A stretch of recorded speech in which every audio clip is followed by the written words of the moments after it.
हमारे बीच अयोध्या के परम पूज्य संत राघवेश जी पधारे हुए हैं और बहुत दिनों बाद इनके दर्शन हुए हैं। और ये अयोध्या से कभी कभी इधर आते हैं, तो अचानक आज हमको मिल गए हैं, तो हमने प्रणाम किया। और महाराज जी, आपको रीवा में बहुत बहुत स्वागत है। और महाराज जी, मेरा ये पूछना था कि आज दीपावली के दिन आप हमारे यहाँ आए, हमको मिले, बहुत अच्छा लगा। और आप इन दिनों निकले हुए हैं, हमें ये भी पता चला है कई दिन से निकले हुए हैं अयोध्या से, तो उसका कारण क्या है? देखिए, सबसे पहले मैं अयोध्या से हूँ, तो अयोध्या में हमारे योगी जी अयोध्या की दिवाली वैश्विक दिवाली है, पूरे विश्व को सुख शांति समृद्धि देने वाली है। तो अयोध्या रामलला जी की ओर से पहले तो समस्त विंध्यवासियों को, देशवासियों को दीपोत्सव की बहुत बहुत बधाई और शुभकामना।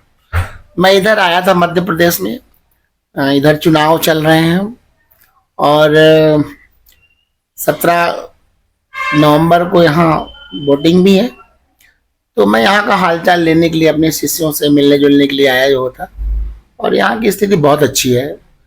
मैं कटनी गया, अमरपाटन गया, मैहर गया, और इधर सीधी साइड हमारी रीति पाठक जी चुनाव लड़ रही हैं, और हमारे रीवा में राजेंद्र शुक्ला जी लड़ रहे हैं, और अभी कांग्रेस से सिद्धार्थ तिवारी आए हैं, वो चुनाव लड़ रहे हैं। और सिरमौर से हमारे युवराज लड़ रहे हैं, महाराजा साहब के सुपुत्र दिव्यराज जी। ऐसा करके मैंने देखा, गुड़ से नागेंद्र सिंह जी चुनाव लड़ रहे हैं। सभी जगह भाजपा बहुत ही अच्छी स्थिति में है, और यहाँ की स्थिति को देखकर मुझे लग रहा है कि पूरे मध्य प्रदेश में भाजपा एक बार फिर से अपनी सरकार बनाने जा रही है। महाराज जी, ये जो न्यूज चैनलों में तो सर्वे भाजपा के खिलाफ आ रहा है, तो उसमें आपका क्या कहना है? देखिए, ये न्यूज चैनल तो सब अपने अपने लाभ के लिए, अपने अपने टीआरपी के लिए बात करते हैं, लेकिन सच्चाई, जमीनी हकीकत ये है कि जो मैं गांव गांव में घूमा, मैं गांव गांव में जाकर आ रहा हूं, वहां की स्थिति कुछ और है। भारतीय जनता पार्टी ने जो काम किया है पूरे देश में, प्रदेश में, पिछले हमारे उत्तर प्रदेश में 2 बार से योगी सरकार काम कर रही है। मध्य प्रदेश में मामा शिवराज सिंह जी, उन्होंने जो काम किया है, अभी उन्होंने हमको बुलाया था ओमकालेश्वर में मानधाता पहाड़ में आध्यात्मिक विकास के लिए अद्वैत लोक की उन्होंने जो स्थापना की है, जो कल्पना की है 36 हेक्टेयर भूमि में। और उसके साथ ही मैं महाकाल भी गया। महाकाल कॉरिडोर का जो पुनर्निर्माण अभी मैं देख के आया, वो अद्भुत और अद्वितीय है। अयोध्या की तर्ज पर मध्य प्रदेश में सरकार काम करने जा रही है। उत्तर प्रदेश में आकर के आप देखिए किस तरह से योगी जी ने सारा सब कुछ कंट्रोल में किया है, और ऐसे ही मध्य प्रदेश में भी, और सबकी नज़र है मध्य प्रदेश में। इसलिए मैं तो यही अपील करूंगा मध्य प्रदेश वासियों से कि आप लोग अपने मध्य प्रदेश को कश्मीर और केरल मत बनने दीजिए। जहाँ जहाँ कांग्रेस की सरकार है, वहाँ लोगों की दुर्दशा है। वो लोग केवल आतंकवाद की बात करते हैं, आतंकवाद का समर्थन करते हैं, धर्म विरोधी कार्यों में ही संलिप्त रहते हैं।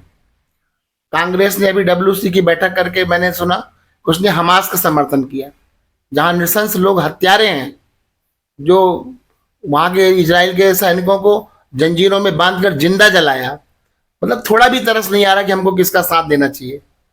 तो मैं तो यही कहूँगा कि मध्य प्रदेश के लोग ऐसे लोगों से बच के रहें, और जो धार्मिक आध्यात्मिक। तो क्या महाराज जी, पूरे इस चुनाव को आप लोग धार्मिक रूप से लड़ रहे हैं क्या? नहीं, धार्मिक नहीं, विकास का मॉडल है, धार्मिक दृष्टिकोण ही नहीं है, लेकिन राष्ट्र का दृष्टिकोण तो है ही है कि भारतीय जनता पार्टी ने मतलब हमारी भारत सरकार ने इजराइल का साथ दिया, और वहीं पर हमास ने, कांग्रेस ने बैठक करके हमास का साथ दिया।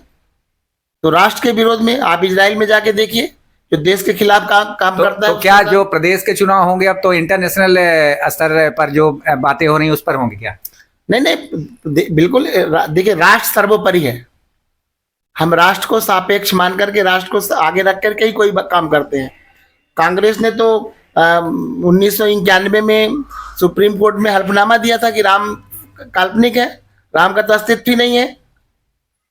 फिर उन्होंने 2009 में एक कानून विधेयक लाया कि ये हिंदू धर्म को पता नहीं कितना कितना संघर्ष किया हमारे अयोध्या के संत महात्माओं ने, देश के लोगों ने, किसी तरह से कानून वापस हुआ। नहीं तो आप अपने घर में शंख नहीं बजा तो सकते। मेरा ये कहना है कि तो मध्य प्रदेश में भी केवल जो है तो राम मंदिर का मुद्दा रहेगा इस चुनाव में, विधानसभा यदि में। कांग्रेस आई तो मध्य प्रदेश, कश्मीर और केरल होने में देर नहीं लगेगी, मैं ये कहना चाहता हूं। मैं ये पूछ रहा हूँ कि भारतीय जनता पार्टी क्या इस बार का जो चुनाव मध्य प्रदेश में लड़ रही है तो राम मंदिर के मुद्दे पर लड़ रही है क्या?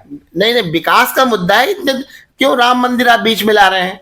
राम मंदिर तो कांग्रेस, भारतीय जनता पार्टी का प्रॉमिस था जनता को, वो दुनिया को करके दिखाया।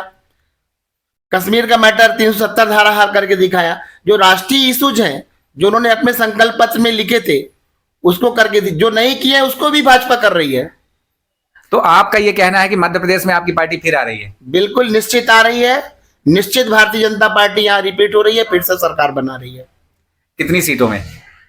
अब बिंदी में लगभग 30 सीटें हैं, तो बिंदी में तो मैं समझता हूं कि लगभग 24 सीटें आ रही हैं बीजेपी की। 24 सीटें आ रही हैं? जी हाँ। चलिए, हमसे बात करने के लिए बहुत बहुत धन्यवाद महाराज जी।